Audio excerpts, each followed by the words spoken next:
If there's one thing historians love more than putting people to sleep, it's an underdog. Think David versus Goliath, Braveheart, the Alamo, you versus your alarm clock. Perhaps the most famous underdog story is the Battle of Thermopylae, where 300 Spartans took on the Persian Empire. The Persians, led by King Xerxes, were confused when the Spartans lined up for battle. Could they not count?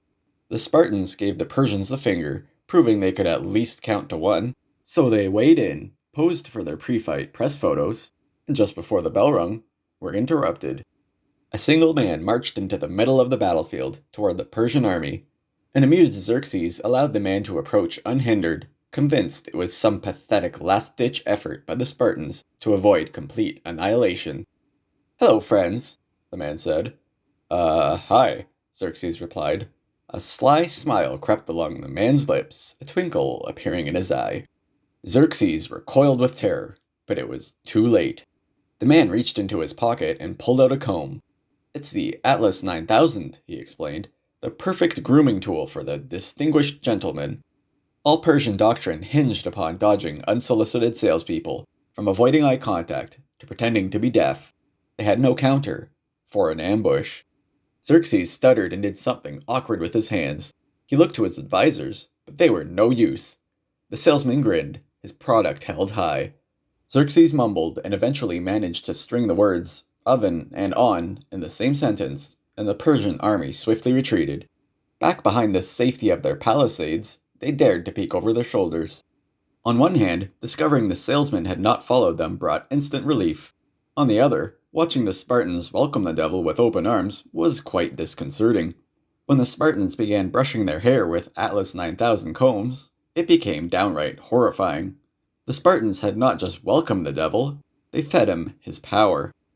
Even among other Greeks, the Spartans had a reputation for being a bit weird.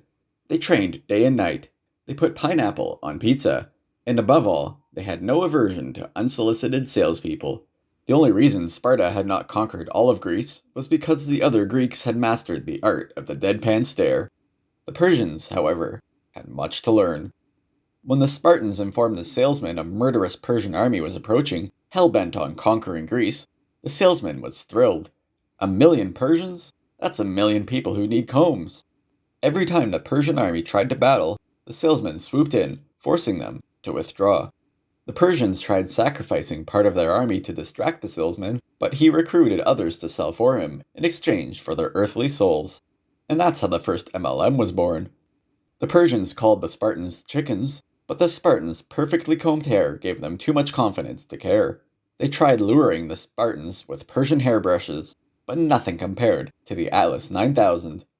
Xerxes even tried sliding into the Spartan king Leonidas' DMs. "You cannot win. Throw down your combs." "Come and take them." "Our arrows will block out the sun." "Then we shall comb in the shade."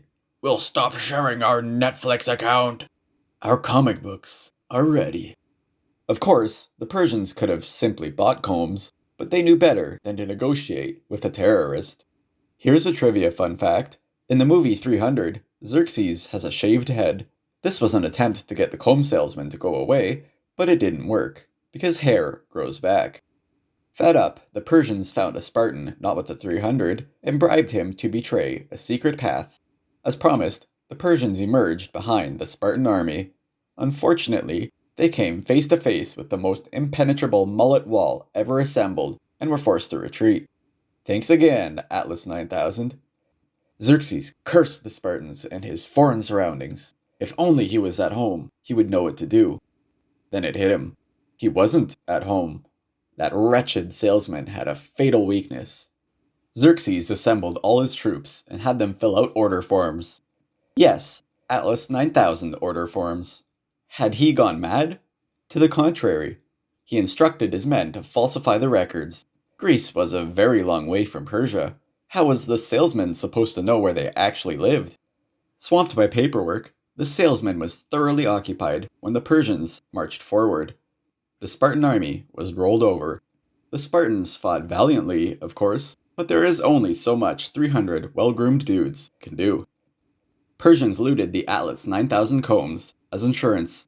They didn't have enough for everyone, but they could pass them along really quickly, to make it look like they did. The Battle of Thermopylae was over, and Xerxes thought himself very clever. Fake addresses and cancelled credit cards had won them the day, but the Persians would find it much less amusing when the salesman's descendant, Alexander the Great, came to collect. Are you cursed with too much money? Burdened with too much free time?